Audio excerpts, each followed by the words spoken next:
There we go.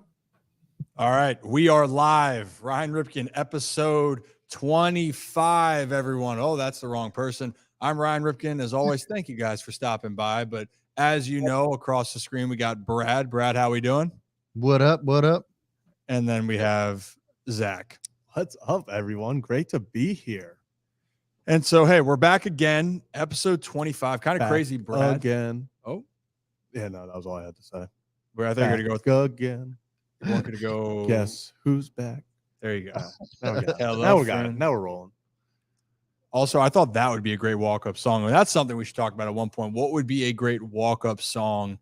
Backstreet's Back would be up there for one. But, Brad, this is our 25th show you and I doing together. So, hey, proud Congrats, of you. Yeah. Congrats. Unbelievable, Zach. This is show number... Like 7, 8, 6, 7. It's like 6, 7. I don't know. I think. What, like, I don't know, 1,000 or so subscribers later? Yeah. I mean, here we go. I mean, Quarter million views later? Yeah, who wouldn't want to subscribe to that specifically? Yeah. There it is. Boom. Well, hey, we appreciate you guys being in here. A lot, obviously, has happened since Monday when we did our last live stream. Yeah. We're going to continue to pump out content. If you're new to the channel, as always, hit that like and subscribe button and ask questions. Ask away. We're here to engage with you all and have some fun at the end of the day. You should have heard and seen our banter. We're going to work on a way where you can see how we move things around here, by the way. So if you see this new setup we got going on right now, not bad. We like showing off Big the Maryland guys. Big Maryland guys. Brad, shout out the Maryland flag here. One of Yeah. the best investments. And hey, we always love this. Day one subscriber. We love hearing that. Thank you very much. Yeah. We hope it continues to grow, but we appreciate the support as always from the beginning. And hey, so let's talk real quickly about what we have going on tonight, shall we? Well, we got our spicy topics back, and there are some spicy ones that we're going to share with you. We're going to go into NFL picks, but we're going to do it a little bit differently this time. We're going to have, in a sense, a play clock, so to speak, for our picks. Then we're going to dive into a couple games, though, that we think that you guys should hear and listen to. Of course, we're going to talk about the Ravens, pretty big one at the bank. Meet me at the bank, Zach. Meet me at the bank. I'm about that. Bitch. You are about that. And hey, so then we'll have a couple funny things that we saw, and then we'll wrap it up and get out here. And as always, though, please ask questions as we go about this. But gentlemen, Brad, are you ready to get this going? Yes, sir. All right. Well, hey, how about this to start? What's spicy? We just talked about yesterday, Zach, you and I, about the entire Jimmy Garoppolo, Josh McDaniels getting fired, all of this, everyone really getting canned in Oakland. Yeah. Montez Sweat then got traded to the Chicago Bears, but it was a really interesting press conference. Yeah, to say the least. So we actually have a clip of that press conference that we think that you guys would all enjoy hearing, because let's just say it's not something, if you're a Chicago Bears fan, that maybe makes you feel more comfortable with the new situation. Take a listen. Be a different situation if it was a trade and then sign. That would be, in a sense, I feel like something that I would feel more so than just an initial trade. But I know the opportunity is there, and somebody has to get paid. I know that. So if he does get an extension, before that not sit right with you? No, it wouldn't, for sure. So to give context of that real quickly, so that was Jalen Johnson, their star cornerback, who also requested a trade, who he wanted out of Chicago before the deadline. So yeah, correct. And so he wanted out because he also was trying to work out a contract extension. He doesn't get the extension. Montez Sweat gets traded. And then the conversation being, well, wait a minute. And of course you probably know the answer, right? Like, we understand that a player is going to want to get paid first. Yeah. But maybe you don't say that out loud. Jalen Johnson did not mince words. Less than 24 hours after the guy got there. I mean, it wasn't like this is weeks later and they're like, yeah, we've talked. I mean, Montez Sweat is barely in the building, and already Jalen Johnson's like, yeah, welcome, but I better get paid first. And and then he was, we talked about it before, did not mince words. He was very straight about it. He was like, yeah, It would not sit well with me if he got paid first. Yeah, this whole thing with the Bears trade is kind of puzzling to me, and actually, Michael Lombardi was on the Pat McAfee show, kind of talking about this too, and talking about how stupid of a deal this was. And that's as much as I'm going to preface this by, because I feel like I'm going to ruin everything that he has to say. Just take a listen to Michael Lombardi on the Pat McAfee show. And get a deal done beforehand, kind of an early start on free agency. Do you see that ever happening before? No, and is that not no, what the okay. That's hogwash. That's completely bull. Okay. That's completely ridiculous. Like, first of all, you're giving up a tremendous asset, right? You're giving up a high second round pick. Here's what people have to understand. In every draft, I don't care what Mel says. I don't care what Jeremiah says. I don't care what every draft Nick going back to Jerry Jones and the drugstore list. I don't care. There's always between 10 and 15 guys that you say in a draft, these guys are starters from day one. That's a first round pick. Forget about I took him in the first round. You have to define the player. This guy is a starter, and he comes in and starts. And once you get past 10 or 15, depending on the draft, everybody. And so anyways, listening to that, obviously it was clear that Michael Lombardi didn't mince words as far as, the football IQ or whatever you want to call it when it comes to this trade. And you got to ask yourself, fellas, with as poorly as the Bears are doing, it didn't seem to necessarily make any sense at all to really kind of get a rental on this guy. I mean, and Lombardi made a point that there's just like no way in hell that Montez Sweat's really going to get another deal done here. I mean, you guys agree with that, or what do you think is up the Bears' sleeve here? I think they tried to do what the Ravens did last year with Roquan. They tried to, instead of going out and bidding for him in free agency, let's get him now, and then we can give up an asset with the understanding that this gets us out of a bidding war. The only difference is the Ravens were in it last year. The Ravens were a threat to win it all. And even if Roquan doesn't re-sign, it's okay, you went for it. If Montez Sweat doesn't re-sign, it's not like the Bears are going for something this year. It would just be a waste of a second-round pick that you just traded away.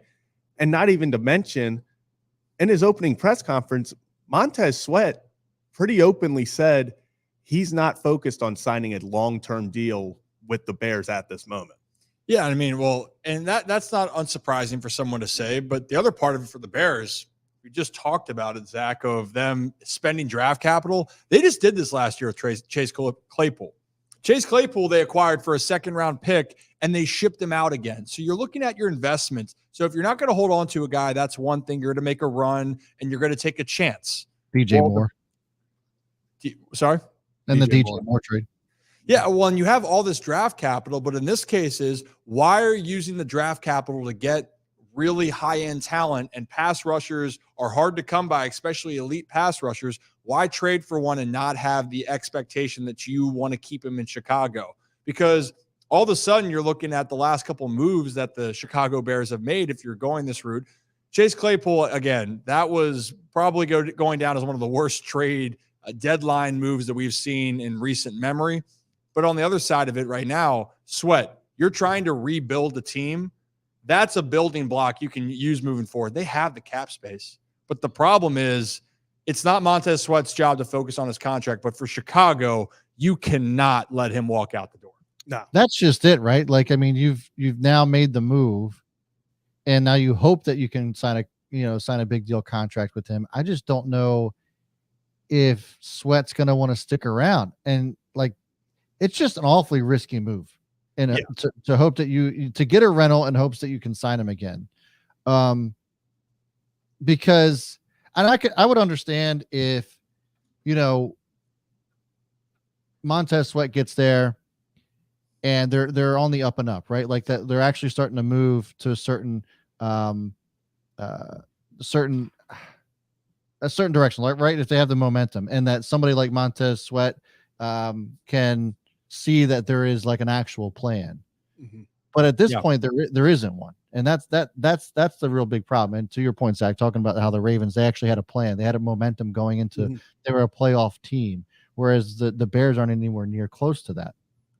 I think you also have to take into effect the going with another big trade was Chase Young went for a third.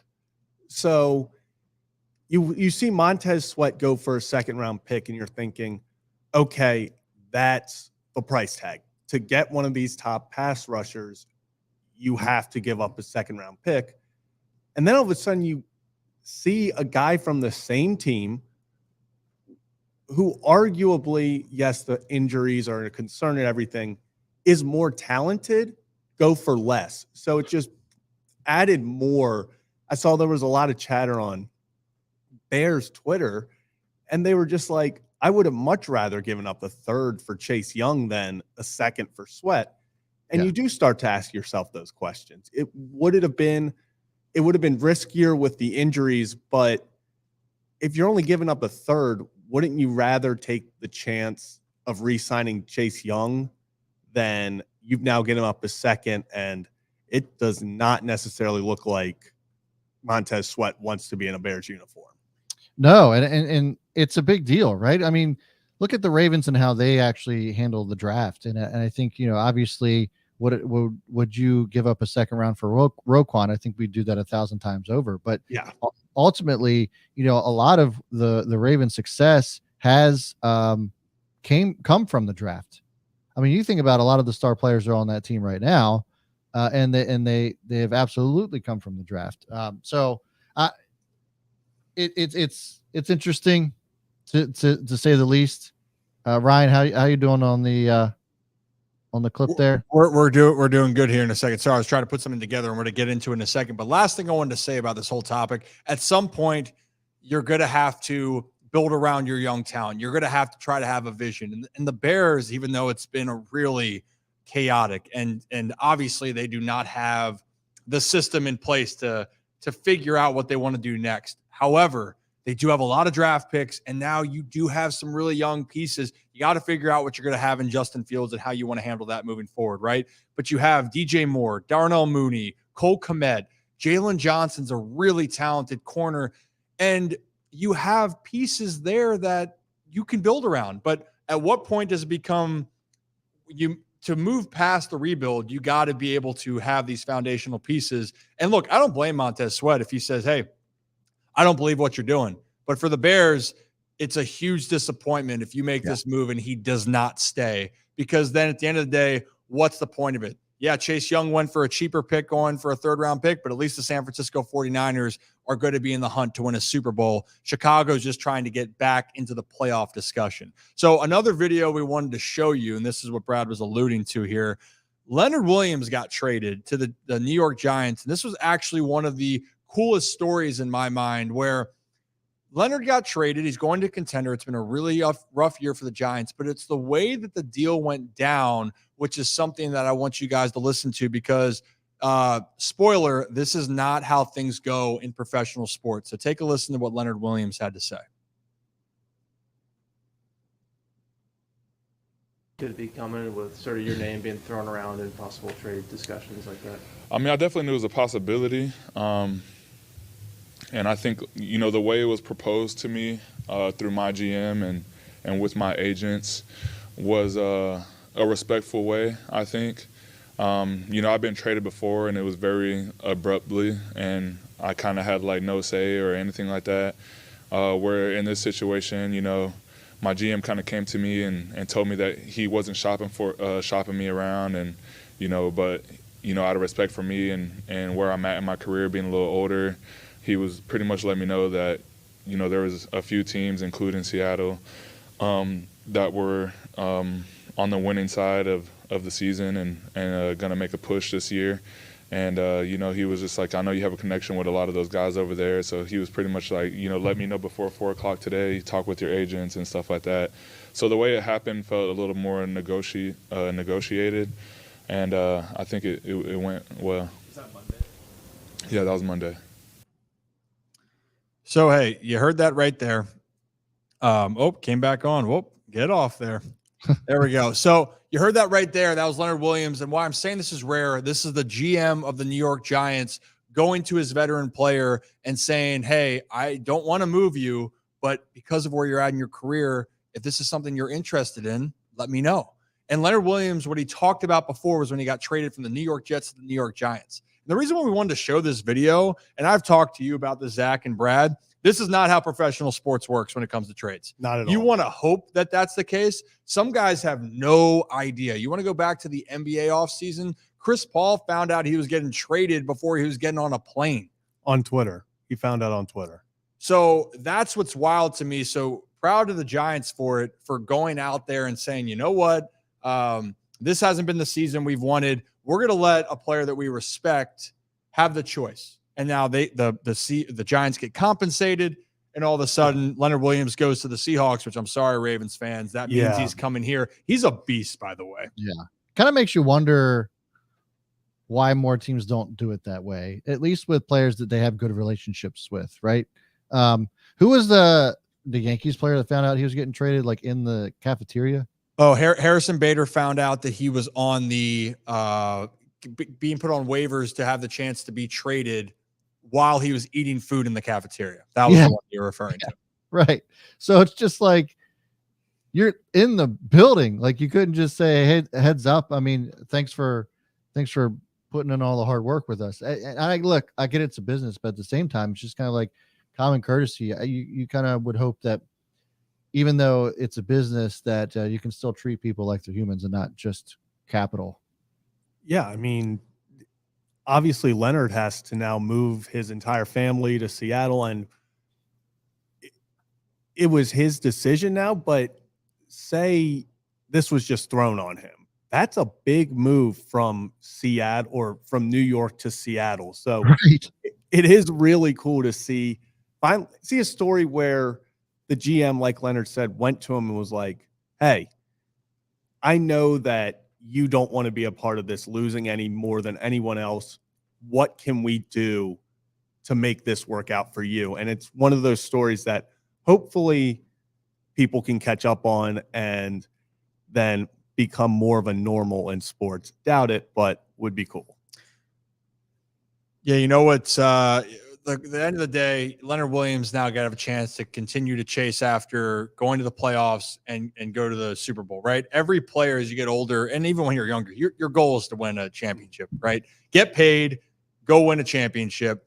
And speaking of that, then there was a player currently, we're switching over to another spicy topic. The Texas Rangers took home the World Series title. Talk about a team that just I just know what we're about to talk about. Oh, you know what we're about to talk about.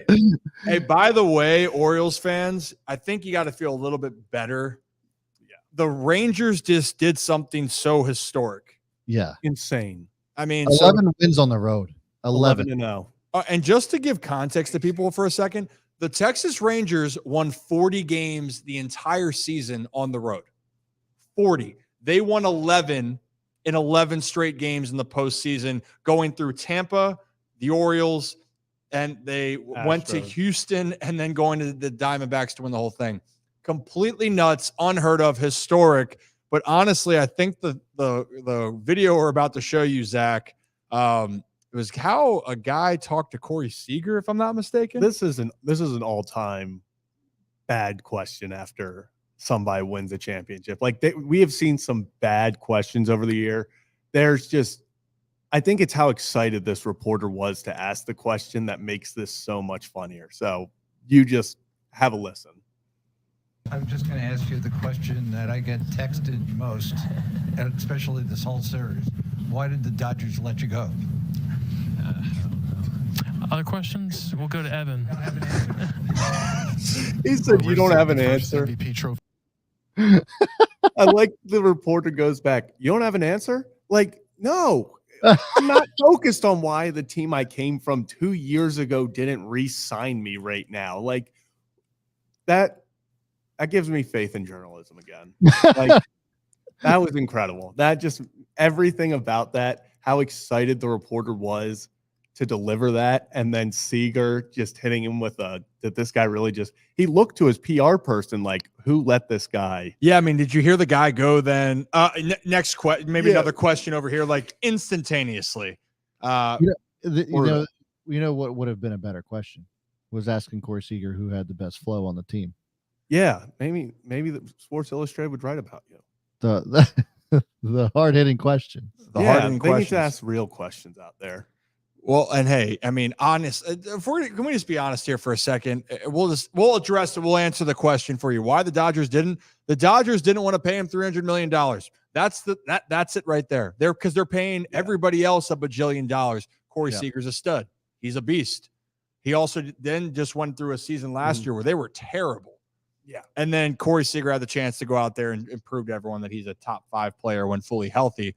But hey, you had your moment. That reporter, you had it. It was right there on your fingertips. Yeah, like it's not like Corey Seager's like a Cody Bellinger situation where the Dodgers didn't want to pay him or even offer him a qualifying offer, stuff like that.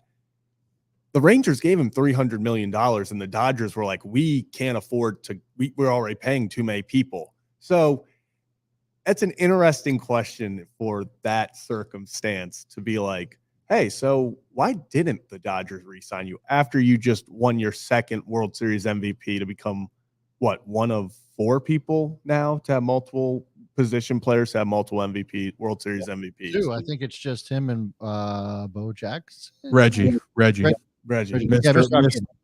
Mr. October. And yeah, I mean, it's a special class. And Corey Seager, unbelievable World Series he had. I mean, that whole lineup just top to bottom. And Marcus Semien getting going for them really was the catalyst those last final games to really put this thing away. Yeah. But hey, Texas was the team of destiny. I think that it's fair to say they were meant to win in 2023, but Orioles fans, next year is going to be the year. And actually, we had a video here because this was a talking point for Oriole fans. And we had Kyle Bradish on here on Monday. Good guy, Kyle, my former teammate. Good guy. And we asked him everyone's talked about it going, well, hey, was this team too inexperienced or did you guys lack any confidence? And we have the video right there. Listen to my babbling and then listen to Kyle's answer. The first game or losing the first 2 games at home, nobody felt like going into game 3, like, oh, this is it. Like, I know we all felt very confident going in to Texas that we were going to win the next whatever it was, 3 games. Obviously, it didn't work out that way, but no, we never lacked confidence. I can't really speak on the experience part because, you got to get experience, you have to actually do it. So everybody was at that point, or in our situation at one point, they just ran into a team that was on fire. That's all it is. I think you see with us, the Dodgers, the Braves, kind of the top 3 teams, all out after that week layoff.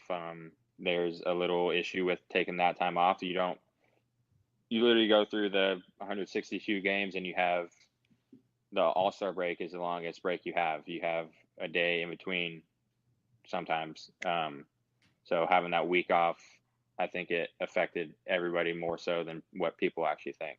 That could be for a deeper dive, a different time. Speaking of different time, let's make it for right now, real quick. I just kind of wanted, I thought that it was interesting that Kyle Brad's on fire today with these things. What a transition. I don't know what it is with me today. But, I think that it was interesting that Bradish brought that up because it was a topic of discussion in major media. We all talked about it. I can't remember. Yeah, the 3 of us talked about taking that break, and you've talked about this, Ryan, just from your own personal experience of taking a break like that. It's a big deal. So talking about how, having that 5-day break really kind of changed the landscape of the playoffs. And it wasn't just the Orioles that struggled with that. It was everybody who had a quote unquote bye, waiting for the wild card teams to get done their series. Yeah. I mean, this is the thing here. You can say what you want. And Kyle wasn't making any excuses. He said the Rangers were the hotter team. That's a fact. They just we've never seen a team do what Texas did. Go and win 11 straight road games. Are you kidding me? In this economy, they went and did that. It's nuts, right? But having said that, baseball, everyone's creatures of habit. I mean, look at this creature of habit. And then Brad's a creature of habit, right? Exactly. So in this economy, did you like that? Yeah, that was in this economy. But damn inflation. The point is that everyone is creatures of habits. In baseball specifically, it's even more magnified, and you can get your reps in, but replicating game reps after having time off is not the same as doing simulated batting practices and facing your own pitchers or whatnot. It's not the same. And when you're able to go out there at the highest level and build confidence over and over, then you saw that the two hottest teams were the Texas Rangers and the Arizona Diamondbacks. And the two hottest teams made it to the World Series, the Arizona Diamondbacks and the Texas Rangers. Confidence, when you believe everything is rolling on all cylinders, you believe you can do anything. And Texas was just the buzzsaw that the Orioles ran into. Yeah, let me ask you this. Sorry, Zach, but let me ask you this. Do you think that because of the way that the playoffs are structured now, that's why the viewership was down so much? Do you think that viewership was down because the bigger teams weren't in there, like the Dodgers, bigger market teams, or the Yankees? Or you think that it could also be correlated with the fact that maybe not the best teams in the league actually made it deep into the playoffs? I think it's not the best teams made it to the world. I think it's a combination of both. If we would have seen Rangers, Phillies, it would have been up there as one of the best World Series most viewed. I think that story going into it would have brought so many more viewers, but it felt like the headline, the storyline of this playoff was the best teams weren't winning. Which playoffs, talking playoffs. And then we saw the Texas Rangers get insanely hot, historically hot. And we saw the Diamondbacks do the same. So I think it had a lot to do with you didn't have the namesakes of the Dodgers. You didn't have the Yankees, the Red Sox, the Astros even. I think if we would have seen an Astros-Phillies rematch, a Phillies-Rangers World Series, I think the views would have been what we normally saw. But I do think as soon as it was Rangers versus Diamondbacks, the writing was on the wall. I mean, everywhere you looked, people were like, this is going to be the least viewed World Series in history. And unfortunately, they were right. Yeah, I mean, it was the first World Series where we didn't have the Houston Astros or the Los Angeles Dodgers, I think since 2016, which was the Cubs, and that they were the Indians at the time. They're the Guardians now.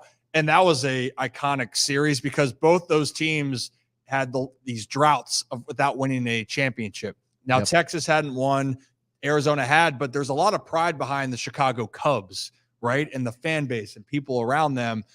I don't think the format, Brad, to answer your question, was necessarily the reason why that this viewership was down. I'm with Zach on that case. The big markets play. Let's just be honest about that. But I also think that the way it all was set up, yes, I think the storylines kind of deteriorated. It was a fun first few games, but I don't think that the energy kind of felt like it was lost after the championship series for me as a whole. Like the peak, which you hope for playoff baseball, is to have what the championship series were. And there was 2 Game 7s, teams going on the road, battling their asses off. And I think that definitely attributed it to it. And it just felt like, personally to me, Texas was the Goliath. And they were the better team. And then ultimately they proved it in the World Series. I think the playoffs peaked at Phillies versus Braves. I think the Attaboy Harper, all of that was when the playoffs had their most momentum. And then for neither of those two teams to kind of move on and go to the World Series, I think that hurt a lot because both those fan bases were absolutely nuts. So I think that hurt as well. Yeah, I mean, and that's a part of it, right? Mm-hmm. But it is what it is. I love seeing the parity, by the way. I do love seeing different teams go to the race. But as you heard, I think that there still needs to be a discussion on changing the playoff format. And that's not being, like I tell people, that's not me being a sore loser of a fan. Actually, my fandom isn't about I'm so diehard for the Orioles. My fandom is because those are my teammates. I want to see my guys succeed, right? Yeah. But being a realist, yeah, I've been in there. I felt like it takes 2 days off, and I feel like I don't know how to swing a bat and hit a ball. Now, people might argue that was me my whole entire career. I will say I had some hot streaks, but I also did have some very cold streaks. Yeah, I went like 6 weeks without really hitting the damn ball. My first game back from an injury. Go ahead. What was like the streak? Like, was it like Chris Davis 0 for 54? No. It just, but I'll tell you about hurting your pride here. How about this? I went down and did a rehab assignment down in Florida. I hit a homer, hit a double. I'm like, I'm back. And I got a 92-mile-an-hour fastball in. I'm like, oh, I'm going to be on time. Shattered my bat. Next at bat, same thing. I broke 6 bats in like 4 games. I had 0 hits. I went from hitting 330 to start the year down to 220. And that's where the mustache picture came in, because I need to try anything, any means necessary. Sounds like it. Then your boy got, well, that could be for a different time. Wilmington, Delaware, thank you for going out. They had a great time, learned a lot about myself, and got back on the horse and figured it out. For another day, we'll do more story time. I just want to say thank you for hitting that like button. For everyone else that's new to the channel, thank you so much for joining us. I'm Ryan. That's Zach with the stash.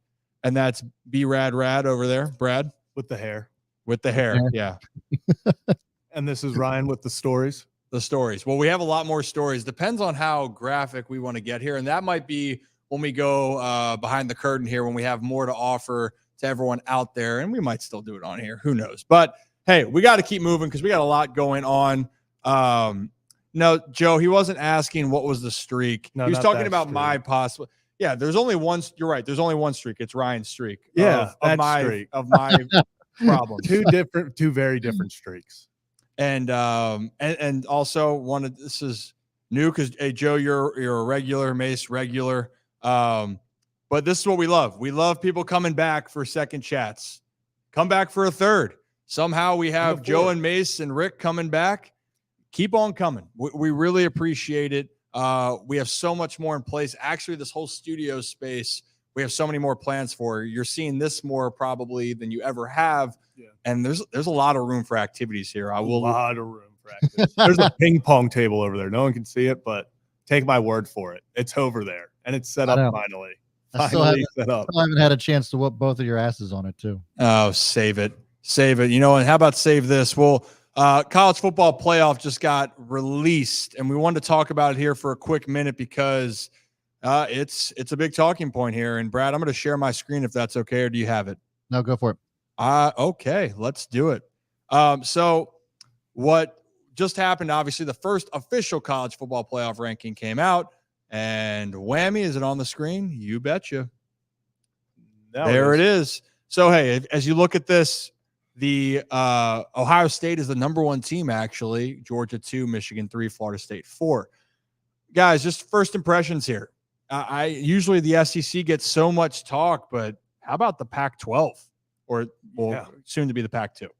Yeah, I was going to say this. They are putting on for one last run, which good for them. Good for them. Love seeing Big Penix energy at number 5. Yep. It's going to be interesting to honestly see what happens with Michigan with everything going on there. To see, I don't think anything is impacted this season. No, and they've even said that the rankings here is nothing going on with the investigations. Yeah, but I'm curious as pressure grows with that.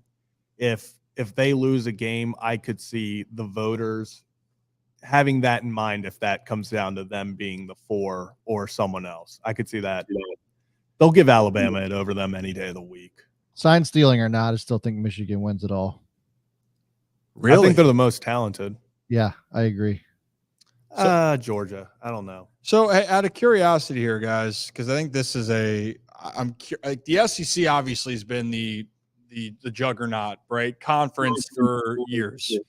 But what say you about the rest of the teams? I mean, the Pac-12 really is the one that's fully represented. We have Air Force coming in at 25. Shout out Air Force. Yeah. We'll give a round of applause for Air Force. Yeah. Boom, baby. I think, weren't they ranked higher than 25 last week? Yeah, they actually fell. Yeah. No, but I'm just saying, like, that's just crazy. Like, they were even ranked higher than that. Well, it's switched over from AP to college football playoff, so it's a completely different group ranking week. How about this, guys? Because it depends on how their schedule falls. But Florida State's staying at 4. You guys buying Florida State as a team that's going to be in the race? Yeah, I think so. Okay. All right. It'll be curious that Washington. It's interesting just seeing the committee because Oregon's only loss was to Washington. So as well as Washington continues to play, hey, maybe there'll be 2 teams. Don't worry about it, Brad. Everything's good here. Yeah. Nothing Yeah, broke. I'm surprised that Kansas is at 21 considering they just beat OU, but it's what it is. Yeah. Well, hey, it's just good to see Kansas football having something to talk about. Yeah. Usually they're like 1-11, and you're like, holy crap, Kansas won this year. Like for them to be in the top 25, good for them. Good for them. Hey, good for them. And hey, good for us. We got through our spicy topics. There was another one. If you guys are basketball fans, we're going to have way more to talk about with the NBA in the future. But if apparently the Spurs were down by 1 million and the odds got to what? By 1 million. Plus 6,000, something like that. Yeah. And then the Spurs, it was in the fourth quarter. So yeah, if you, for some reason, I actually saw people who did on Twitter, which is crazy. But if you live bet the Spurs, you won a lot of money last night when they came back. That's for sure. Hey, we got a new segment coming on here, Brad. You want to explain to our listeners for the NFL picks of what we're doing? Yeah, that's right. So this is fluid. I'll use the words of Stephen A. Smith. This is fluid in that we're going to continue to build this up. So we realized last week that our NFL picks took up an entire third of the show, and that is absolutely ridiculous. So we decided we're going to limit ourselves to 40 seconds per game, which gets us down to 8 minutes. So we're going to be on the 40-second play clock. Play clock picks is what we're going to be calling it. And we're going to continue to evolve this. We're going to have sound bites to this. We're going to actually have a timer. But for the time being, let's try to keep it to 40 seconds, fellas. And let's start getting into the NFL picks. What say you? And hold on for a second, Brad, just for everyone to know as well. We're going to break down our 4 games that we're locking in on, but just to keep it moving. So everyone, the Ravens and Seahawks stop traffic. That's a big game in Baltimore. We're going to dive into that way more. These are the games that maybe just aren't officially fully on the radar. So, Brad, now let's boogie. Let's do it. All right. Clock starts now. Clock starts now. We're doing Thursday Night Football. Titans at Steelers. Steelers are favored by 2.5. Give me the Titans. It's Mayo time. Yeah, give me the Titans as well. Will Levis went balled out. I don't think that was a fluke. I'm going Titans here as well. I want the Titans to win, but Pittsburgh the weirdest things happen in Pittsburgh, guys. I'm going to take the Steelers at home. Their defense, I'd love to see Will Levis up to the challenge of Pittsburgh. Perfect. Dolphins, Chiefs in Germany. Chiefs are favored by 1.5. It's going to be a crazy game. It's a 9:30 game. I wish this game was played on this side of the pond. But the fact of the matter is it's in Germany. It's got to be exciting. I'm taking Dolphins. The Chiefs proved nothing to me in Denver. And I've been talking about how skeptical I am of Pat Mahomes and that offense just this year. Not Pat Mahomes in general, just this year. I'm taking Dolphins on this one. And I think it's going to be much more than 1.5. Zach? Yeah, I'm going to go Chiefs. I just can't. I don't see Pat Mahomes losing back-to-back weeks, even in Germany. Yeah, I'm right there with you. I'm taking the Chiefs. The Dolphins still don't have a signature win yet. Maybe this is the week, but I'm not buying it after an embarrassing loss. Give me the Chiefs over in Germany. Watch it be a suck bowl. Next up, it could be sloppy. We'll get into that. Vikings at Falcons. Falcons favored by 4.5. This is going to be a really tough one. Heineke versus Jaron Hall. Yeah, Heineke versus Jaron Hall. You have one quarterback that's benched. The other quarterback's just out for the season. Really tough week last week for both of these teams. This is tough for me. I'm going to have to go Falcons, I think. I think they're the more complete team. And with no Kirk Cousins, I don't know who the Vikings are, so I'm taking Falcons. Yeah, I'm going to go Falcons as well. Heineke magic. Give me the Heine. I think he's going to go out there and play his ass off, and the Falcons are going to get a much-needed victory. Give me the Vikings. Jaron Hall. You know what? He's gonna have. Zach loves these guys. Yeah, I don't know why. PJ Walker. He loves the PJ Walker. I just want the guys, the gritty guys. It's backs against the wall. Give me Jaron Hall. Vikings. Got it. Seahawks at Ravens. We're going to readdress this one later in the show. Ravens are favored by 6. That seems a bit high to me. That's I ridiculous. think it's going to be a much closer game than that. These two defenses are absolute juggernauts right now. I'm going to take the Ravens, but it's going to be a close one here, and I'll give a score of 17-24. Justin Tucker kicks a field goal from 43 yards out to win it as time expires. Write it down. I think Ravens actually cover this. I think Ravens win this game. Ravens by a million. Ravens by a million. Not by a million, but I think that the Ravens are going to be ready for the Seahawks. Do not try to go put money on the Ravens to win by a million. They probably will not offer it. Unless you're Parker Bratton. Yeah. Cardinals at Browns. Browns are favored by 8. Cardinals just lost Josh Dobbs. And this is something that I think, the Cardinals have just been stingy. We've seen this happen. We saw this with the Ravens. We've seen this, even though they're 1-6. All of their losses have been really hard-fought losses. I think it's going to be closer than that, but the Browns, I think, do take this game. Their defense is just too tough. Browns easily here. Yeah. I'm going Cleveland. It's got to be Cleveland. There's no reason why it would not be Cleveland. And PJ Walker, that's what I was just gonna say. There's no way I can sit here and not take PJ. Yeah, who knows what's going on with Deshaun Watson, but the Browns just have the better complete team. What do we got next? Yeah, Rams at Packers. Rams coming off a really tough loss against the Cowboys. Packers just still can't figure out how to score, so I'm going to take Rams on this one. They just are the more talented team, and I think that they're more capable of scoring points. That's my big reason why I'm taking the Rams. I got to go with the Rams, too. I think they finally the offense needs to put it together. Like, they have too many weapons on that offense for them to be struggling the way they do. Get Cooper Kupp the football, please. Can somebody please get Cooper Kupp the football? And that's not because you have any fantasy bias by any means. Not correct? at all, but I traded for him thinking I was getting him for the low, and it has just been getting Cooper Kupp that is not playing well. So I think this is all contingent on if Matt Stafford's healthy. If Matthew Stafford's healthy, I think that the Rams are going to win this game. So in that case, give me the Rams. But if he is out, Green Bay will win, but it might be 10-7. Packers are actually favored by 3 in this game. Very interesting. Buccaneers, the Texans. Texans came off of a really weird loss. Bucks still kind of figuring out who they are. I'm going to take Buccaneers. I think that there's more talent on that side of the ball. It's going to be close. The spread here is 2.5 points. Not really shocking. I think it's going to be a really close game, but I'm taking Bucks on this one. I'm going to give me the Texans. Give me CJ Stroud bouncing back. They seem to play better when it is in Houston, and I think that that's going to be the case. Texans get a win, but I do think it will actually be a more entertaining game. No, I actually think this is going to be a really fun, exciting game. Which is weird because looking at it, especially before the season, you would not think that, but extremely young and exciting team with the Texans. I mean, Tank Dell is electric on the field. They need to keep getting him the ball more. I love watching him play football. He is so tiny and feisty. I'm going Texans. All right, next up we got Commanders Patriots. This is going to be a really tough, hard-fought game. I'm going to take Commanders at this one. Sam Howell, I think, just at some point is going to have a breakout game. Maybe this is it, but the Patriots defense, as we all know, is still tough with Bill Belichick. So it'll be tough up there in Foxborough. Patriots are favored by 3.5, but I'm going to take Commanders on this one. I'm going to go with the Patriots. I just think that the Commanders, I don't really know who they are. We know that they play the Eagles extremely well, and it's a close game. But outside of that, it's been really up and down and ugly. And as bad as the Patriots have been, they are at home. I'm going to take New England. Give me the Pats. Yeah, I'm taking the Patriots. I think literally I have potential to rush the passer for the Commanders now on Sunday.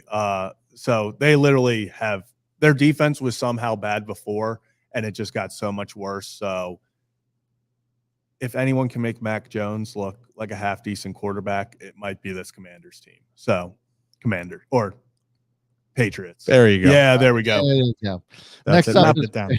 Next Up's Bears at Saints. Do we know anything about Justin Fields in this game? He's out for this game. Yeah. It's going to be Tyson Bagent again. Is he going to be Bring his dad? Is he going to be 2-1, Brad? I don't know. Saints As a are starter? favored by 8.5 points. I'm taking the Saints on this one. We saw Shaheed have an incredible game. 3 catches for 150 yards. I think only one of 7 players to do that in the NFL, which is Pretty good. absolutely wild. So I'm taking the Saints on this one, even though I am a huge fan of Tyson Bagent. Yeah, I'm going Saints here. I'm going Saints. I want to see the magic happen with the Bears, but it just doesn't feel like it's going. I feel like it might be running out. Can we just get Jameis Winston to be the quarterback of the Saints? Like, why are we still doing this Derek Carr crap? Well, hey, they won their last game. But it's just not as entertaining as Jameis Well, Winston. we need Jameis Winston motivational speeches. You do that, I think everyone will be happy. Watching Jameis Winston play football is electrifying because you know somebody's going to score on the play. You just don't know which team. Agreed. Next one, Colts at Panthers. This is not going to be a good game, I don't think. I'm taking Colts on this one. I do like what I'm seeing from the Panthers. They came off recently. They came off their first win. But Chuba Hubbard, I'm still waiting for him to break out. Hope he does. But I'm gonna have to take Colts. Yeah, I'm with you. I want Chuba to be balling. Yeah, I'm gonna go Colts. Minshew magic. Give me the Jorts. Yeah, it's all in the jorts. It's all in the stash, as you see right there. But I'm going to take – I think it's actually going to be a close game. I think the Panthers' defense is going to play better, but there's too many weapons on offense for the Colts with their running game and their receivers. Give me the Colts on the road. This is the suck bowl of the week. Giants at Raiders. Raiders are favored by 1.5. I don't know who to pick here. We've talked about, the Raiders at nauseum. We're going to talk more Raiders later here in the program, but what the fuck game? I don't know. Raiders, I guess. I don't even have a reason. Okay. I'm going to take the Giants. I think they're actually playing decent football defensively. Daniel Jones is back for whatever that's working. I mean, the Giants have played good defense the last 3 weeks. They lost 7 passing yards. But that's offense. We're talking defense. They've played defense. They have not played offense. But I'm going to take the Giants. I think the Raiders don't have anything figured out this week. Give me the Raiders by 10+. Oh, they are coming into this game with something to prove. New head coach. Everyone's fired. This gives me major Jeff Saturday coming in last year and randomly winning the first game where he coached for the Colts. Yeah, you know where he played? Actually, he played the Raiders. He played the Raiders. And now it comes full circle. You see, this is why the NFL is magical. It's why football is king. Raiders by 10+. Yeah, they're just going to hand it to Josh Jacobs. O'Connell is just going to toss deep balls to Devontae. It's all come together. All right, next up is Cowboys and Eagles. This is actually a great matchup that I'm looking forward to seeing. Cowboys have looked really good last week. We've kind of talked about how the Cowboys, we just don't know who they are. Last week, they looked good. If they can do it again against the Eagles, I might start to think that the Cowboys are for real. Eagles are favored by 3. Really close game. Cowboys going up to Philly. I'm taking the Eagles, but I just don't feel good about it. But I got to go with the Super Bowl runner-ups. This is one of those games where we've had a few games already that are tough to pick because both teams are so bad. This is one of the few games where you could go either way because it depends on what team shows up. If the Dak Prescott and CeeDee Lamb that played last week show up, I think the Cowboys win this pretty easily. But I'm going to go with the Eagles. Same kind of thing. I think A.J. Brown is just insane right now. So I'm taking the Eagles. I think the Cowboys can be as dangerous as any team, but they still haven't proven to me against the high quality opponents yet that they are the team to beat or they're going to contend to that. I think it's a closer game. Give me Philly. I mean, yes, they just beat the Rams, but the Rams, we don't know what's going on with the Rams either.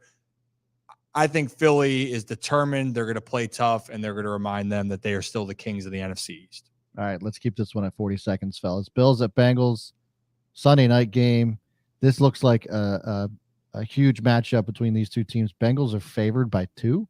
I don't know who wins this game. I really don't. Joe Burrow looks like he is back to being old Joe Burrow, and the Bengals defense looks good. So I think I'm going to take the Bengals on this one just because the Bills are still a big question mark for me.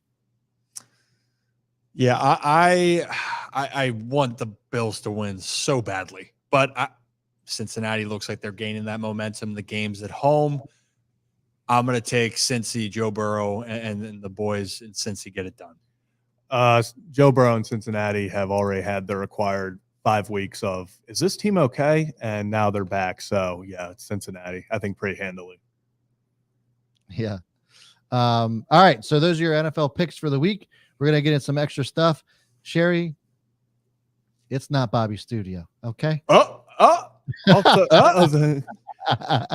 No, just kidding. Actually, Bobby does use my studio. It still is. And I guess technically we're in the studio. He's in a background of the studio. Yeah. This is a picture of a studio. It's nice green screen work. But no, in all seriousness, it's our studio. Yeah, I started it. But allowed Bobby to start using it as he started growing his channel, and hopefully one day we'll get him on the show too. We keep trying to twist his arm about it. Oh, it will happen soon enough. Hey, everyone stay tuned. Don't you worry. Hey, but Brad, can you explain to me the green real quickly with Mace? Do you see in the chat? Oh, yeah. Mace donated to the channel. Oh, hey. Would you look at that? Mace? Thank you, sir. That's our first donation to the channel. $5.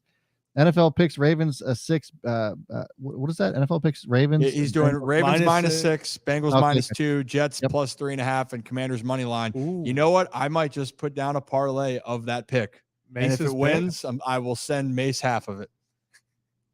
How much are we putting on it? Our first donation since we got monetized. That's awesome. Yeah, we really appreciate the support. It really means a lot. And for anyone that's new to the channel, please hit that like and subscribe button. We love to interact. We appreciate the people that take the time to invest in us, and we hope to invest that back in you all and give you something that you like and enjoy. And we're not even close to the finished product here, but we're having fun while we're figuring that out. We're just going with the flow. And real quick, last comment. So we covered them real quickly, but we will dig deeper into it in a few minutes. Actually, that's actually a great segue. Let's just do Dolphins. Let's just do Dolphins Chiefs here. Look at that! Merry Ask Christmas, and you shall receive. That's what happens when we comment. They were next on the list, so let's do it. Yeah, Dolphins Chiefs, guys. How are we feeling about I hate this? I hate this. I've talked about this a few times. I hate everything about this game. Everything. This was supposed to be the game. This was supposed to be game of the year. This should be Sunday night football, Monday night football. But instead, we have them play in Germany at 9:30 a.m. So I'm going to wake up for it. I say you're watching the game. Yeah, you are watching the game. Like I say this, like I'm not going to watch the game anyway. But I would like for that to be the nightcap. Like, also, we want to see what these two teams are like. Both of these teams have so many question marks. Can the Chiefs win if Patrick Mahomes doesn't have a great game? Can the Dolphins beat good teams? And now we have this in Germany where no matter what happens, the losing fan base and players are going to go, we just didn't really have it. Traveling to Germany was tough. So I don't know. We're not going to see as much as we hoped. Listen, at the end of the day, you get to watch 14 straight hours of football.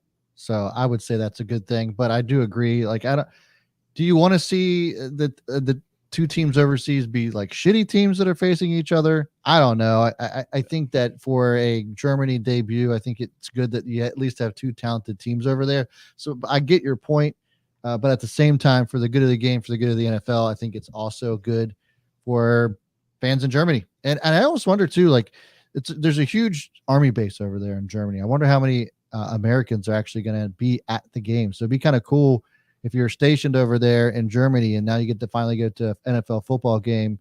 And it's right around the corner instead of all the way back home. Yeah. I mean, look, it's unique. And as an athlete, as players, I saw some comment, I forgot who might've said it might've been MVS on the Chiefs, because you had to get a dog sitter or something like that, saying the travel over there can be taxing. But I'll tell you what, having more fans have an opportunity to see you guys in the product, and especially then that you just brought up, Brad, where Americans, if they're stationed over there and they can't get back, this could give them a taste of being back in the States, right? Yeah. So it's awesome to see. But also, the more the game grows outside of the United States, that the better it is for all of them, for all the paychecks, for all the revenue that players hopefully continue to have higher cap spaces. Like it's all positive. But it is a primetime matchup that a lot of people I know stateside would love to see. Yes, I know you specifically. But let's talk about this. Let's talk about this for a second for the game, because Tua Tagovailoa was just named the September Player of the Month, AFC. Tyreek Hill was just named the October Player of the Month. So a lot of fins up right now for the Dolphins. Things are going well, but guys, the Dolphins still don't have a signature win yet this year. All of their wins this year have been taking advantage of the teams, or actually it's not taking advantage.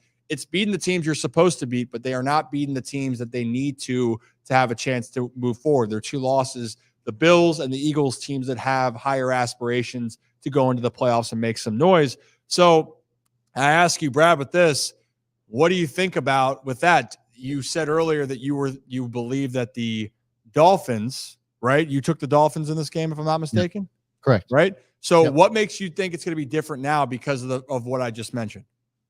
I think that it really comes down more so what I saw from Patrick Mahomes last week. And look, we can make excuses for him. He was sick, quote unquote. Tay wasn't there. So it was just like all around bad for the Chiefs juju, right? But at the same time, and I've talked about this leading up to the Broncos game, that the Chiefs have had a really soft schedule.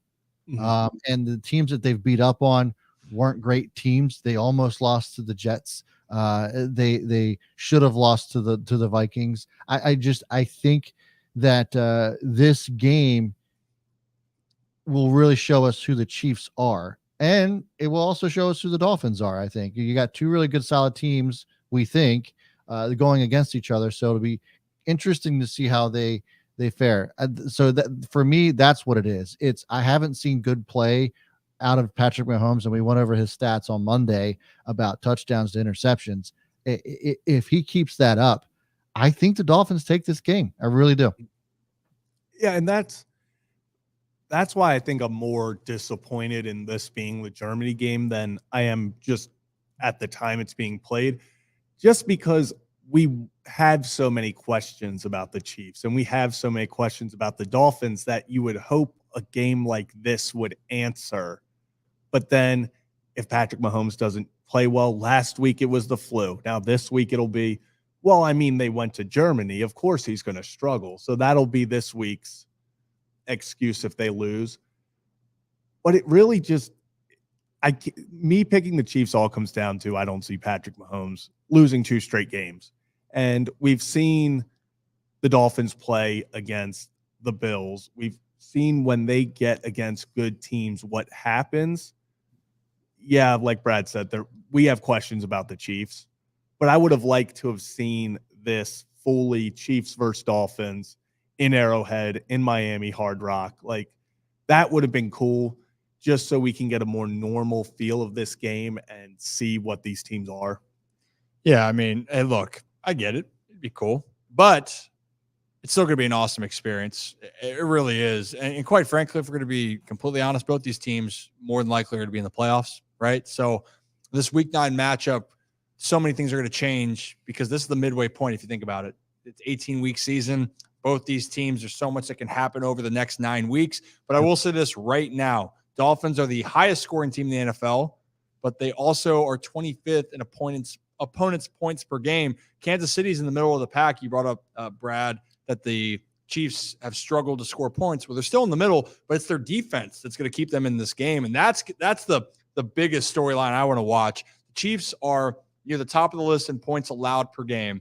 I believe they're second to the Baltimore Ravens. So the weapons that the Dolphins have, can the Chiefs be able to sustain it? And if they can, which they have done a great job so far this year of any opponent that they've played, I think KC gets the dub. But hey, you got to play the game. Yeah, what you got? One final thought: Jalen Ramsey is back on the roster.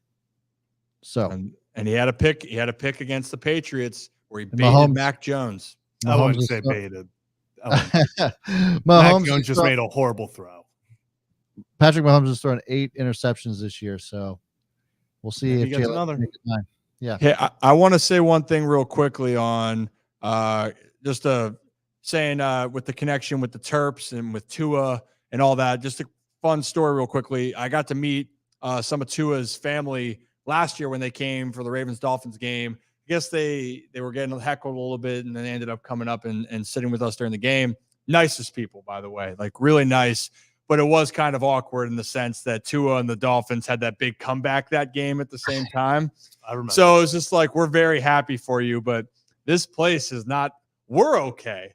Yeah. But everyone else might have a different opinion of how they feel. But it was an awesome moment for their family. Got to see Tua light it up, even at the Ravens fans' expense. So, hey, want to see the Terps connection do well with his brother down at Maryland.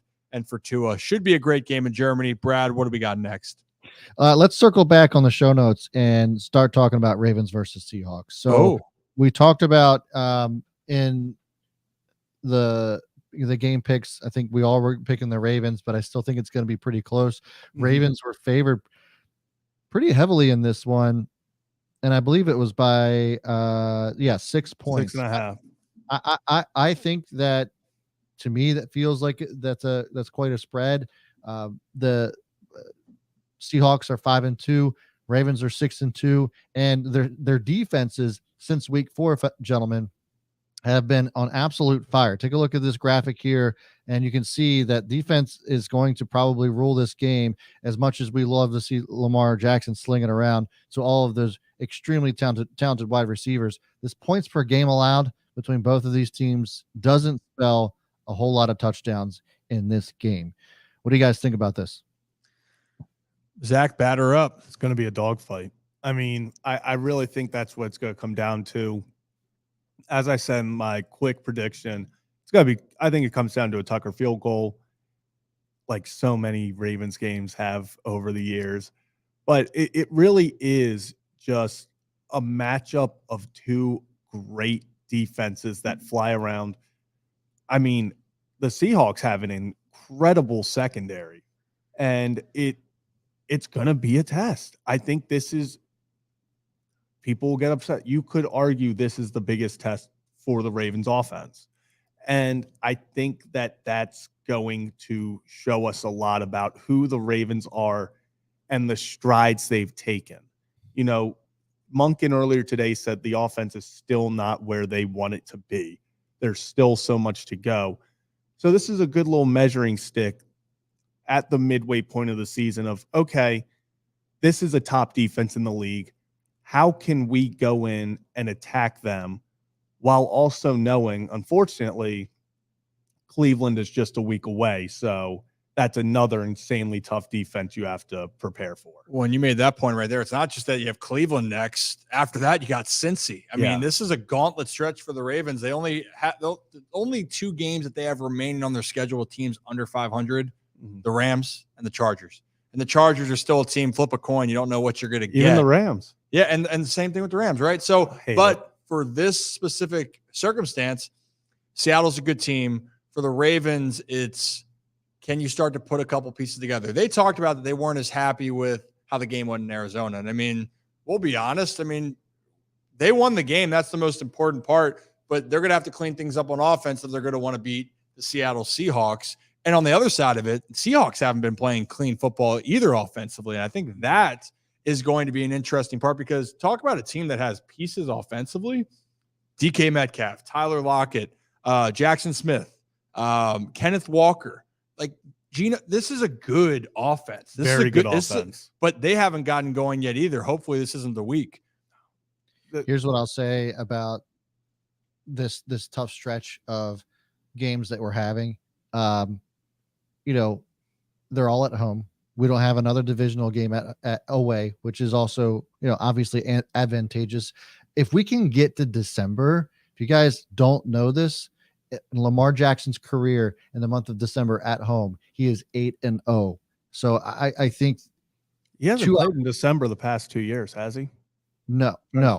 I mean, and that's when the collapses have happened.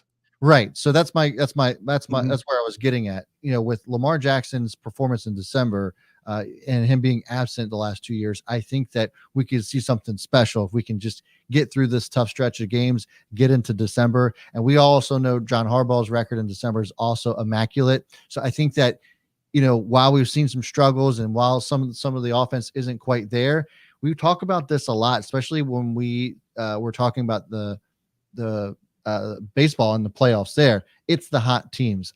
This feels like the Ravens are 6-2. I'm not saying that they're ice cold, but this feels like the Ravens could get hot at the right time. And if they do, watch out, because it's going to be really fun to see as a Ravens fan for sure. I agree. And you know what? I'd also be interested to see, and Joe brings up a great point. What if it was a little bit of Geno on Geno crime? Ooh, Geno squared. Hey, NFL leader in interceptions. Geno Stone. Yeah. Incredible run for him. I think it's something that the Ravens fan, I'm with her. I still think Baltimore wins this game. I still think they can win by more than one score. I'm sticking with that. I think that they are the better complete team, but it's when you have a game where the Lions, everything was rolling on all cylinders, right? Then you had the Cardinals where you just were the better team. You won the game. Can you replicate that again? And how about this? Can we get a little bit of Zay Flowers love at Baltimore now? Can we get that first touchdown on U.S. soil? Yeah, we right? need it. Also, OBJ's first touchdown. Yeah, that's what I was just going to say. I think I saw a video earlier of all of OBJ's pass interference calls against him. He has like 300 yards. Perfect. Like he doesn't have the receiving yards or the touchdowns, but he's gotten a pass interference on the 1 yard line twice. So it needs to be a stat. It really does. It does. It should be added on. Hey, I'm calling it though right now. Zay Flowers has his first touchdown in Baltimore this weekend. Mark it. We'll go back to this clip. Hi, I'm Ryan Ripken. Zay Flowers touchdown against the Seattle Seahawks. Book it. Can you imagine though? Like, remember all the hype surrounding around the Lions, and it was just like, oh, this is going to be an incredible matchup, and then the Ravens beat the shit out of them. What if it's a similar thing, right? Like you have these ridiculous defensive numbers from the Seahawks are coming into Baltimore, and they do the same thing. Like, what does that tell the rest of the league about 2019? It's 2019. Yep, I think so too. Well, it just shows you the Ravens, if they play clean football and Lamar Jackson just plays, if Lamar Jackson plays, the Ravens can beat anybody. Yeah. Mm-hmm. And if the Ravens play clean football, no team really has a chance to beat them. Yeah. I mean, if I've said it once, I've said it a million times. As long as 8 straps them up, I like our chances every single game. He's got a pretty good record. What do we got next, Brad? Next up, we got Cowboys versus Eagles. We touched on this during our game picks as well. Cowboys coming off of a huge win versus the Rams. And it's kind of been a big question mark with the Cowboys. You know, they lose to teams like the 49ers that got their asses handed to them. And they come around and you look at the Rams game and they blow them out as well. So it's like, who are the Cowboys? Are they legit? And I think this is where their feet are going to go to the fire in Philly against the Eagles, who were in the Super Bowl last year and only got better through their draft. That defensive line is absolutely insane. So I'd be curious to see how Dak Prescott stacks up. And I'd also be curious to see if A.J. Brown hits another 125 yards this game. Yeah, 6 straight games? So I think A.J. Brown's honestly, it's interesting to say a wide receiver when you look at this matchup is going to be the difference maker, but I think it can be. We saw last week there were some pretty iffy throws, to say the least, by Jalen Hurts that he went and got and then took to the end zone. So it really, I'm not going to say it depends on who plays better between Dak and Jalen, because there's just so much talent between these two teams. I think it's almost what superstar side piece, the CeeDee Lambs, the Tony Pollards. Okay, so let's ask this question. Who has the bigger game? A.J. Brown or CeeDee Lamb? A.J. Brown. I think it's A.J. Brown. And if CeeDee Lamb has the big game, the Cowboys will probably win. Yeah. If it is him. Mm-hmm. I think that's where it really comes down to. I think it's AJ Brown too. He's just a big body. He's one of those guys that you could just throw the ball up in the air and he catches it no matter where you throw it. There's very few wide receivers we've seen like that in the league. Him breaking Calvin Johnson's record just kind of shows you what kind of wide receiver. He's almost exactly like Calvin Johnson in that sense. So, I think AJ Brown does have the bigger game. And for that reason, that's why I'm taking the Eagles on this one. I think the Eagles will win this game. I just don't think Dak's going to do well against that defense. If they get to him, it's going to be a long day for Dak Prescott. I'll say this. You mentioned wide receivers. I'm going to take it a different step. I think it's whichever team handles defensive pressure the best. Both these teams can get home. We know what the Cowboys and Micah Parsons can do. You might have to put the entire line on him specifically. The Eagles have the best offensive line, arguably, in the NFL, right? Then you have, on the other side, Philly's front seven, especially their pass rushers. They can create a lot of chaos, own the chaos, some might say, Brad. So I think in that case, whichever team handles it best, my bet is still going to be on Philly with that offensive line, with their weapons. They seem to handle it better. But if Dak and that offensive line can keep him clean, could be way better off. But I'm with you. I think Philly just has too much going for them. And I'm curious, though, last game for the Eagles, we talked about A.J. Brown. Devontae Smith got going down the stretch. Like, if that dude gets going, hey, that might be it. So we'll find out, and we'll see what happens. Skinny Batman? Isn't that what they go by? It's Skinny Batman? Yeah, they all have nicknames. The 3 wide receivers.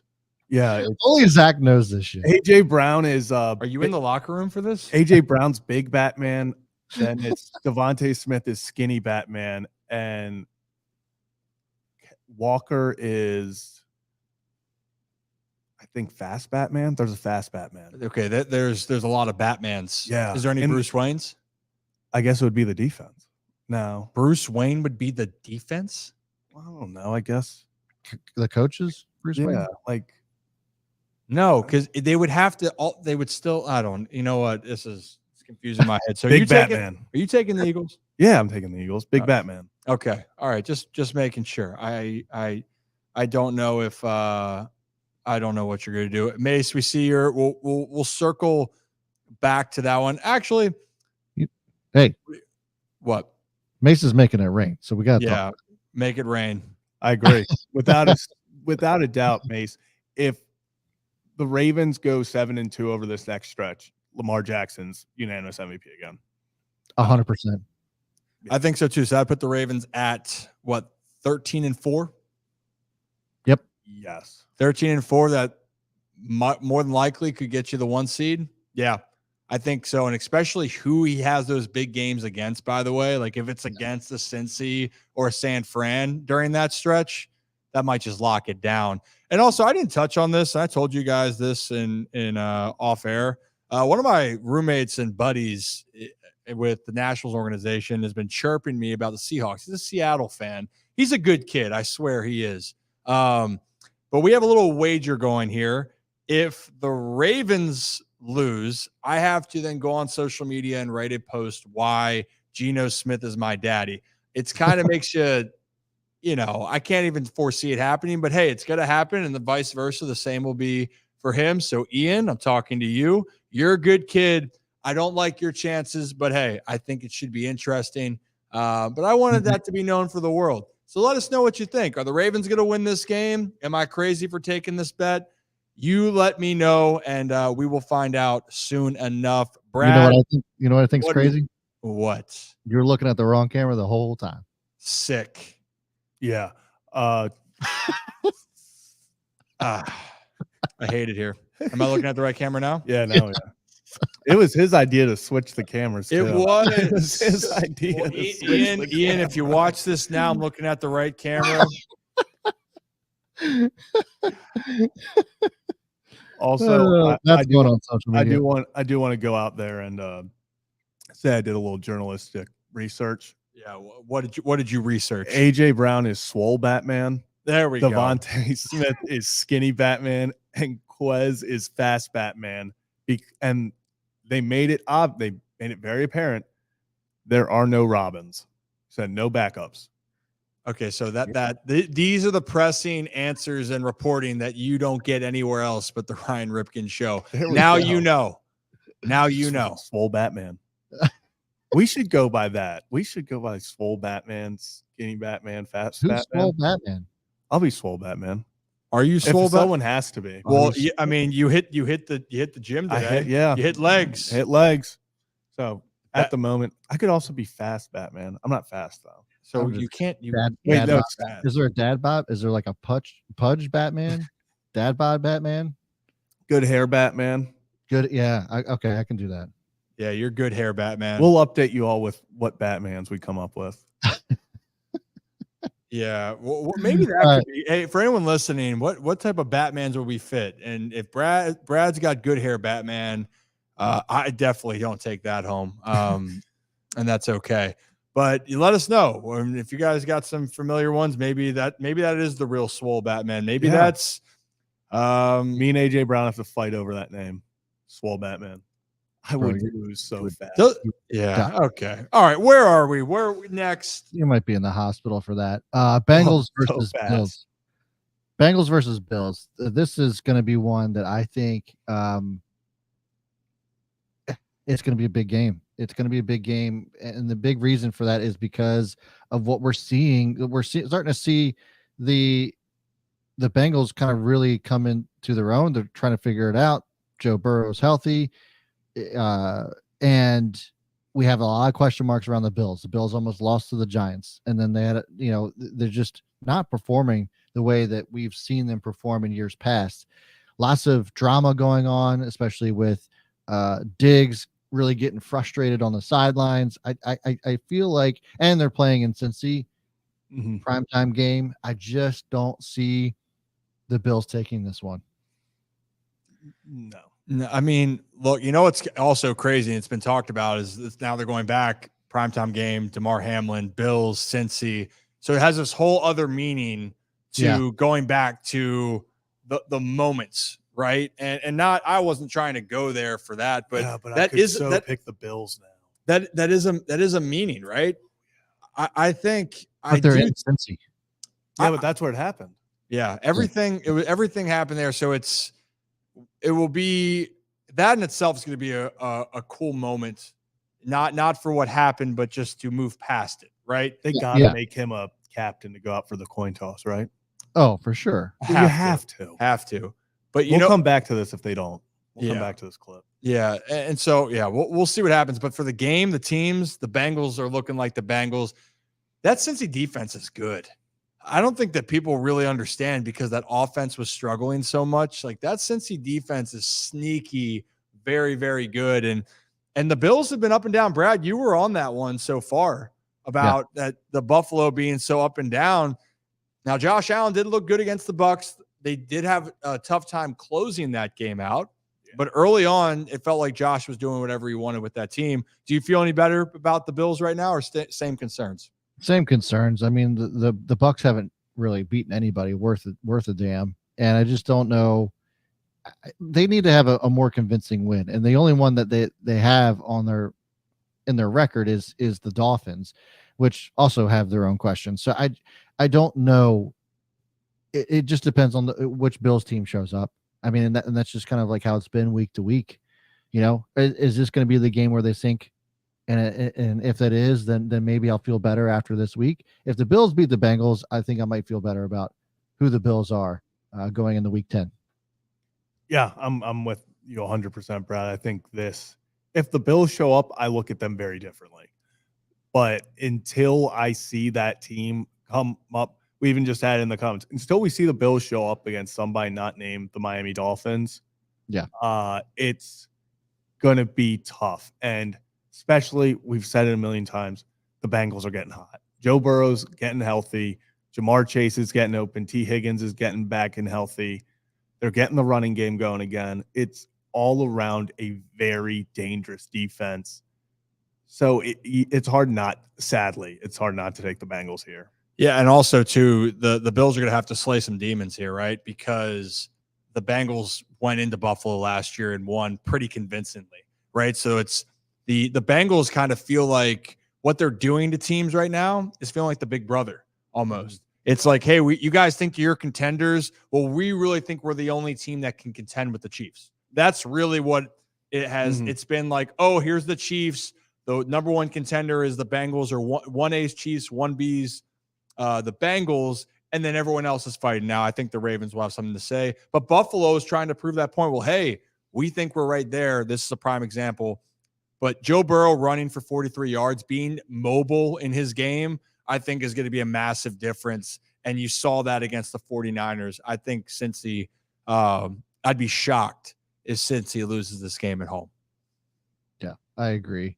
And that's it for our big games this week. There's some really good ones that I'm really looking forward to. It's not every week that we get to see huge matchups like this. So enjoy it, guys. I'm really looking forward to it. And moving on to our next one, we got our next segment. And it is now going to be called the Dog of the Week, the underdog team, the team that is down and out, according to literally everybody, the team that might have gotten their coach fired, their GM fired, and everybody else fired, might end up winning a game this week. And so that's what we're going to call the Dog of the Week. Guys, my Dog of the Week is going to be the Tennessee Titans. They play now, and I think that this transformation from Ryan Tannehill getting into Will Levis, D-Hop had 3 touchdowns last week. I just feel like a page has been turned. The Steelers, even though the record is a winning one, kind of feels like they're still a shitty team. I think the Titans show up today. I think Derrick Henry runs all over them. I'm going with the Titans tonight. I mean, I got to go with my guy, Jaron Hall, and the Minnesota Vikings. I don't know what it is. I just love it. Something tells me they're coming out and they're going to put on a show. Give the ball to Jordan Addison, to Hawkinson, get Madison the ball. Addison and Madison. Oh, I didn't even realize how close those names were until I just said it. But get the playmakers the ball. Do not leave this in Jaron Hall's hands. Let that defense do its thing. Go win the ball game. Go win the ball game. For Kurt, listen to Creed. You know what? And Creed's a thing, by the way. It just got proven. A team just won a championship. The Vikings have now won, 4 of their last 5 games, even though they lost Cousins. My dog, you kept saying the Raiders, Brad.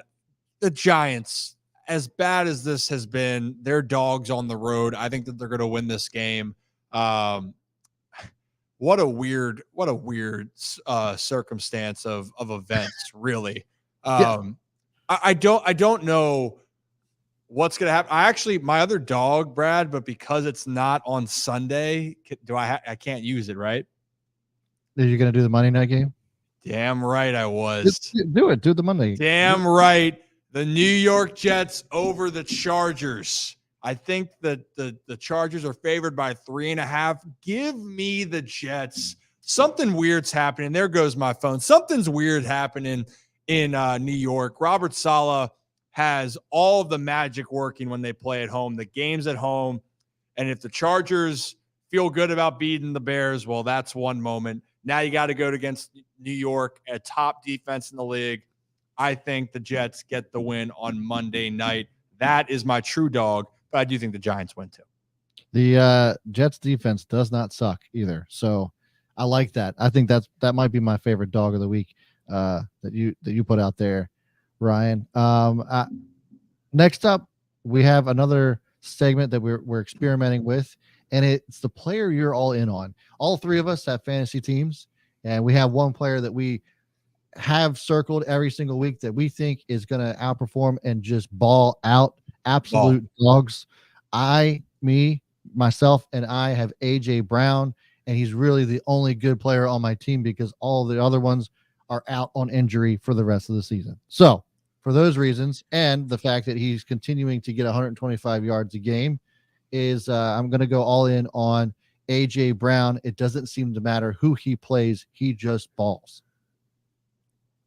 Zach. Oh, I'm ready. He's back.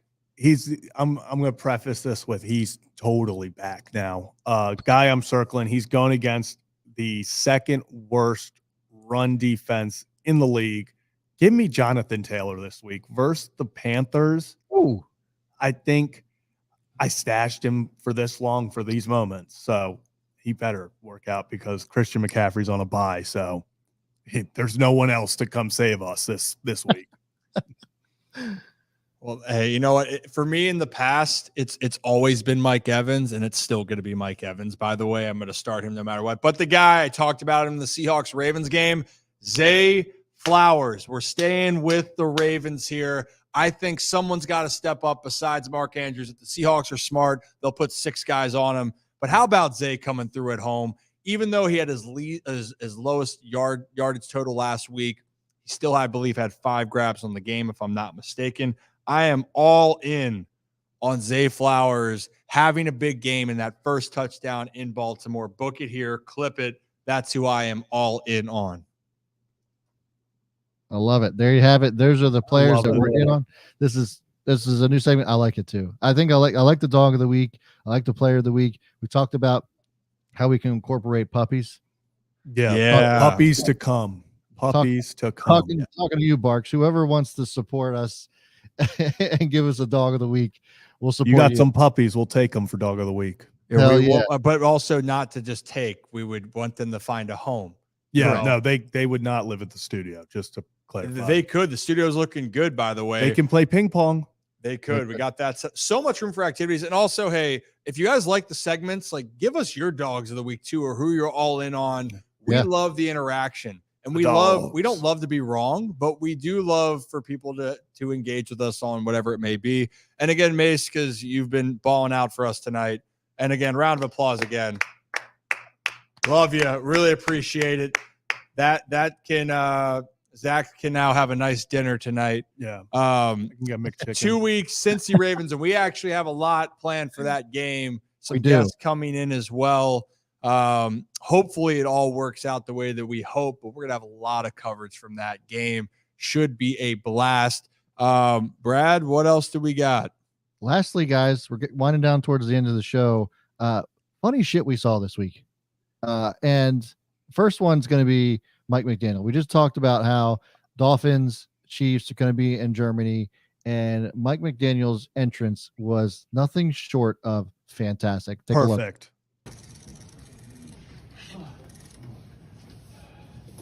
So, you know, I know what you guys are thinking. I'm bigger in person. You're right. This is a bigger room. I can get used to this. Who's going first? Joe, what's going on? This is a cold open from The Office. Like this is what it is. This was delivered so perfectly. I am ashamed. Journalism is dead. Those reporters just heard the most perfectly timed stated joke and not a single laugh. Dead silence. I lost faith in journalism at that moment because you could tell Mike McDaniel had been planning that for a while. This wasn't in the moment he walked up. He knew on the plane, he thought of that and was like, oh, I'm dropping that.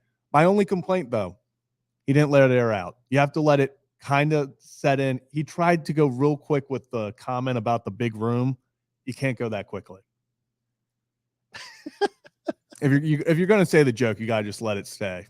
Hey, you know what? A couple things I loved with it. I just love the fact that he has the energy to go do it. Also, are those considered joggers, the pants that he has? The capris? Are they capris? Yeah, I think I saw someone call them capris. Well, capris, whatever it was, kind of that's in nowadays. But also, how about the reporter in the front kind of looks to the look at those capris. I kind of want those. Look at that look. I'm gonna rock those. Especially, I feel like if you got good calves, you got to pull like. This is why I hit leg day. That's exactly why you do it, to try to show off your calves. But what I was going to say is there was a reporter in the front row, and he just kind of looks to his side at the end, like looking at someone else, being like, what? They were not prepared for that. No, they were not prepared for Mike McDaniel. They were not ready for that. No one briefed them on the human being that was walking into that room, and it shows. He's got great energy, man. Great story. He's been around a lot of teams and great players over. I would love. Hey, we're going to have Mike on the show. Yeah. That would be ideal. Brad, any other thoughts, or we got the next one? We got the next one. Just wanted to shout out Rick Arnold. Thanks for the donation. We got people just throwing money at us. So thanks for that. You guys Rick. are the best. Yeah, You guys are the woo! best. We love you all. You know what? I haven't touched the mic all night. I'm going to touch it. Let's go. There we Let's go. I will say I've been the one touching the mic this time. I have noticed that. I want to see if can I stand up in here? I was going to give you know what? Yeah, let's just not. This is not the time to Not test the that time. theory. But hey, it fires us up because we're trying really hard to figure out how to make this all work, and to have the support with people that are our ride or dies right now. It means a lot. Really does. Even it might not seem like a lot of money to you guys. Means something to us. It does. It's not even about the money, right? It's just it's like throwing it out there to show appreciation, and we do work our asses off, so it's awesome. We appreciate it. Hell yeah. Now let's get into more funny things. Banana bread. But next up, guys. Have you not seen that video? No. Oh my gosh, you have not seen the banana bread video? I have no clue. But banana bread? Nope. From work, dude? Hell yeah. Oh, you guys are in for a treat. All right, keep going. What we got? All right. Next up, guys.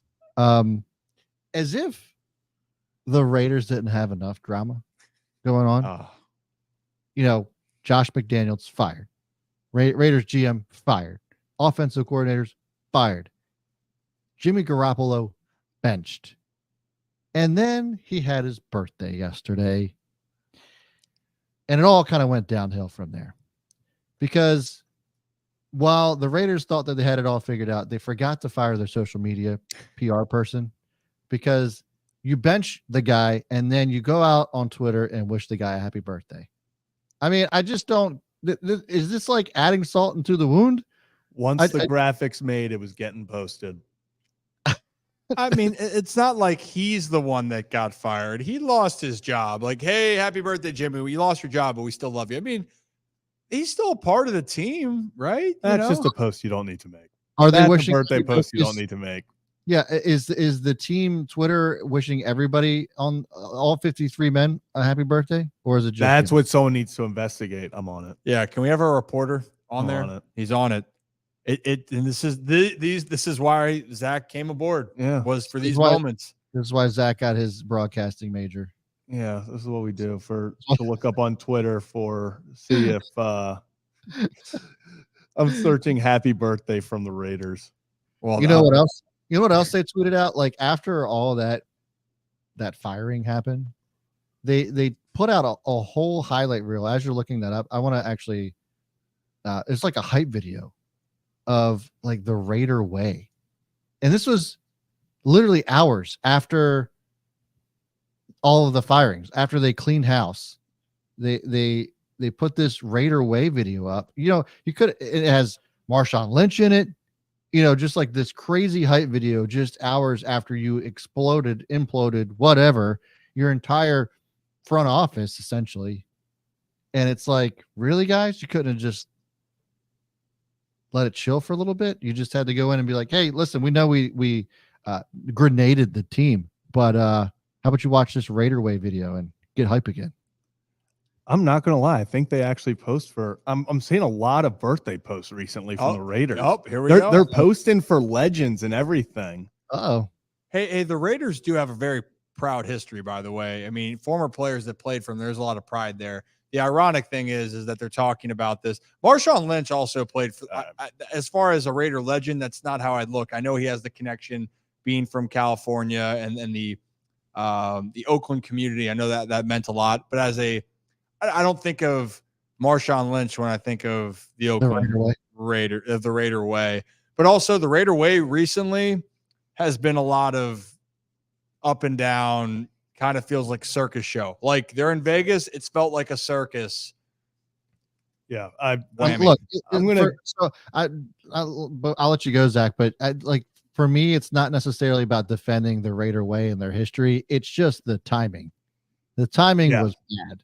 You waited a day. Yeah, and you put out this crazy. This would be a video that you could have put out Friday night, right before the weekend, before the game shows up, and it's like, here, let's get everybody hyped for this game. We're gonna go beat the shit out of the Giants or whatever. It's just the timing. It was just weird timing, and then the timing with Jimmy Garoppolo's happy birthday also kind of strange. Yeah. So looking through it, I feel differently now. They posted about a month ago, happy birthday for their third string running back. So now my issue comes with, why are the Raiders wishing every single person that has ever stepped foot in that locker room a happy birthday? You just do the stars. Like at that point, like, come on. Come on, man. Come on. I like what the Raiders are doing there. They're wishing their guys happy birthday. Hey, come listen, on. The Raider way. You will get a social media post on your birthday. Did they wish him a happy birthday because he's the best looking quarterback in the league? Yes, had to be. Had to be. Is that he's for the female demographic? He might not be in the top 15 or top 20 quarterbacks, depending on who you talk to, but he is in the top. He is top 2 ain't 2. Yeah, he's elite when it comes to looks. I mean, hey, good for him. Very good for him. Hey, speaking of the Raiders, though, isn't there another clip we have that's involving some other Raiders on the team? Yeah, let me pull this up. Well, now let me pull it up again because after your investigative work. Yeah, after I spent too much time investigating. Boom, here we go.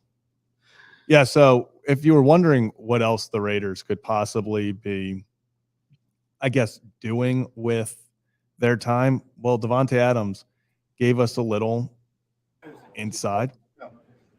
This is why they're losing, because they're worried about the wrong shit. The locker room, they're playing basketball. Fucking run the right route, catch the ball. Come on. Catch that shit. Come on. Splash. So if you didn't hear him, he was kind of mocking Twitter and the people that will go on there, and whenever an athlete is not completely just practicing or spending any part of their life doing non-athlete stuff, they get mad. So he said that, I guess in a little trolling voice, that this is why they're losing. They're focusing on this stuff. And then he drained that shot. That was incredible. Swish. I'm more impressed by that. Like, you know how we say like athletes are just good at everything, like when you're at that level? That's what makes me mad. Like, give me that. Like, that doesn't help him at all. Why can't I be able to do that? Like, let me be the guy that can randomly just swish that. Like, that was great. I love the chirp too. Yeah, you think this is why we suck? Well, there's some other reasons why you guys suck. But hey, there's so many trolls out there. Of all people, Davante Adams. I mean, yes, I know he's dropped not the issue. I know he's dropped some balls, but the guy also, if they say, I was going to do a terrible analogy about how much water covers the earth, but it's going to be the opposite of that.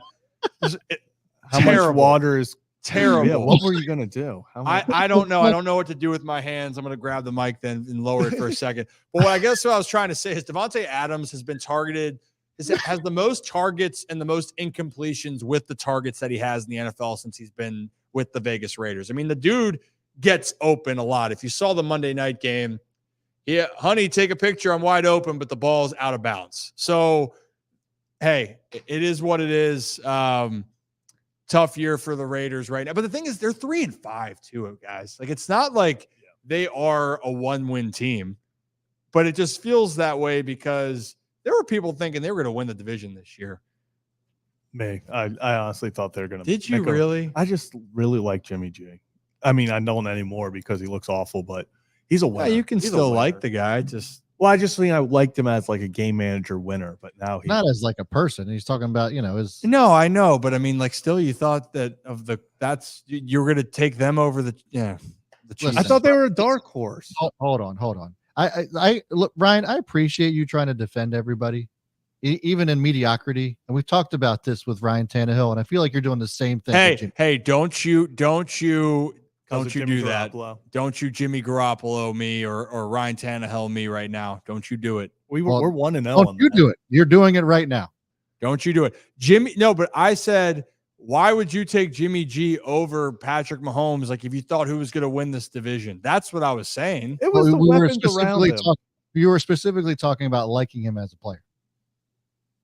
I mean, I did like Jimmy as a player, but he's played like ass. That's a fact. Okay. So we agree. But also I do appreciate him. He knew that my team was down a lot. I had a lot of Lions going on Monday night. Amon-Ra, Laporta, and Detroit D. I was very thankful. Did you win that game? I won that game. It's down 18. The other guy, my buddy, had Goff and Jacoby Myers. And when Jared Goff threw the pick six to former Raven Marcus Peters, that felt good. That felt good. MP Juice Man. Another pick six. I mean, that guy is just a pick six. That's all machine. he does. He has 33 interceptions and 6 career pick sixes or something. Something Guys, like that. That's going to do it for tonight's show. Is that what wraps it up? Mace also, another one final donation. We're going to be live. We're going to be live streaming. Hey. Yes, there it is. We're up. We're up. Thank you. I know it's because of my cords. I was like, why are we? And by the way, I think I still got Zach by like an inch or two. Yeah, this is crazy. I got the hat on, so that camera right there. Hey, but everyone, we can't thank you enough. If you're new to this channel, if you like us or you appreciate it, hit that subscribe. You don't even have to button. like us if you just think we're entertaining. Or if you hate us too, hit that like button. Yeah. And we appreciate the chat. We appreciate everyone joining in, and we'd love to hear more ideas that you want to listen to. Brad, am I good? You are good.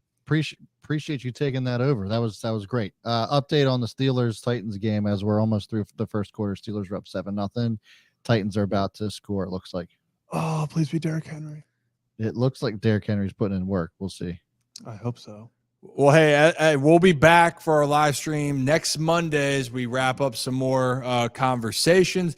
You guys enjoy your weekend. You got any questions? Follow us. Own the Chaos at Zach Bollinger 18. Yeah. Yep.